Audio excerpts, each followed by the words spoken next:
চাকরি প্রত্যাশী বন্ধুরা, বিজ্ঞান ও প্রযুক্তি মন্ত্রণালয় থেকে বিশাল একটি নিয়োগ বিজ্ঞপ্তি প্রকাশ করেছে। এখানে আপনারা বাংলাদেশের সকল জেলার প্রার্থীগণ আবেদন করতে পারবেন। আবেদন করতে কি কি লাগবে এবং কত টাকা ফি দিতে হবে, কিভাবে আবেদন করবেন, সবকিছু দেখাবো আজকের এই ভিডিওর মাধ্যমে। ভিডিওটি সবাই ধৈর্য সহকারে কন্টিনিউ করবেন এবং এই চ্যানেলে যারা নতুন দর্শক তারা অবশ্যই চ্যানেলটি সাবস্ক্রাইব করে পাশে থাকা বেল আইকন অন করে দেবেন। তো চলুন বন্ধুরা, মূল ভিডিও শুরু করা যাক। বন্ধুরা, আমি প্রথমেই আপনাদের মাঝে যে পদটি নিয়ে আলোচনা করব সেটি হচ্ছে টেকনিশিয়ান ইলেকট্রিক্যাল।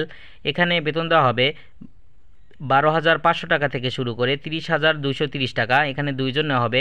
শিক্ষাগত যোগ্যতা প্রয়োজন পড়বে কোনো স্বীকৃত প্রতিষ্ঠান হইতে ইলেকট্রিক্যাল ইঞ্জিনিয়ারিং 3 বছর মেয়াদি এবং দ্বিতীয় শ্রেণীর ডিপ্লোমা সহ সংশ্লিষ্ট কাজে 4 বছরের অভিজ্ঞতা থাকতে হবে। তারপর নেওয়া হবে কম্পিউটার অপারেটর। এখানে বেতন দেওয়া হবে 11,000 টাকা থেকে শুরু করে 26,590 টাকা। এখানে তিনজন নেওয়া হবে। শিক্ষাগত যোগ্যতা প্রয়োজন পড়বে স্নাতক পাস এবং কম্পিউটার ব্যবহারের দক্ষতা থাকতে হবে। তারপর নেওয়া হবে ছেলার। এখানে বেতন দেওয়া হবে 11,000 টাকা থেকে শুরু করে 26,590 টাকা। এখানে দুইজন নেওয়া হবে। শিক্ষাগত যোগ্যতা প্রয়োজন পড়বে বাণিজ্য বিভাগে স্নাতক পাস এবং কম্পিউটার ব্যবহারের দক্ষতা। তারপর নেওয়া হবে রাইট সিমুলেটর অপারেটর।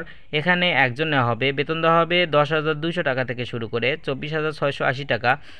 এখানে আপনারা শিক্ষাগত যোগ্যতা প্রয়োজন পড়বে কোনো স্বীকৃত প্রতিষ্ঠান হতে ইলেকট্রিক্যাল ইলেকট্রনিক্স বা কম্পিউটার বিজ্ঞান বিভাগে স্নাতক ডিগ্রি বা ডিপ্লোমা। তারপর নেওয়া হবে ডাটা এন্ট্রি অপারেটর। এখানে একজন নেওয়া হবে। বেতন দেওয়া হবে 9,300 টাকা থেকে শুরু করে 22,490 টাকা। এখানে শিক্ষাগত যোগ্যতা প্রয়োজন পড়বে এইচএসসি পাস এবং কম্পিউটারের চালানোর দক্ষতা থাকতে হবে।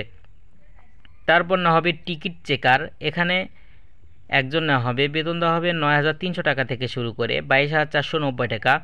এখানে আপনারা এইচএসসি পাস করলে আবেদন করতে পারবেন। তারপর নেওয়া হবে অফিস সহায়ক। এখানে বেতন দেওয়া হবে 8,250 টাকা থেকে শুরু করে 20,010 টাকা। এখানে 6জন নেওয়া হবে। এখানে আপনারা অষ্টম শ্রেণী পাস করলে আবেদন করতে পারবেন। বন্ধুরা, এখানে আপনারা যে ওয়েবসাইটটি দেখতে পাচ্ছেন মূলত এই ওয়েবসাইটের মাধ্যমে আবেদন সম্পূর্ণ করতে হবে। এখানে আপনারা দেখতে পাচ্ছেন অনলাইনের মাধ্যমে আবেদন শুরু হবে 20/9/2025 তারিখ সকাল 10টা হতে। আবেদন শেষ হবে 11/10/2025 তারিখ বিকাল 5টা পর্যন্ত। এখানে আপনারা আবেদন করতে পারবেন। আবেদনের পুরো প্রসেস এখানে দেওয়া আছে। ভিডিওটি একটু পজ করে দেখে নেবেন, তাহলেই সব কিছু বুঝতে পারবেন। এরপরও যদি কোনো কিছু বুঝতে অসুবিধা হয় আমাকে কমেন্ট করে জানাবেন, আমি আপনাদের হেল্প করার চেষ্টা করব। তো বন্ধুরা, সবাই ভালো থাকবেন, সুস্থ থাকবেন। আসসালামু আলাইকুম।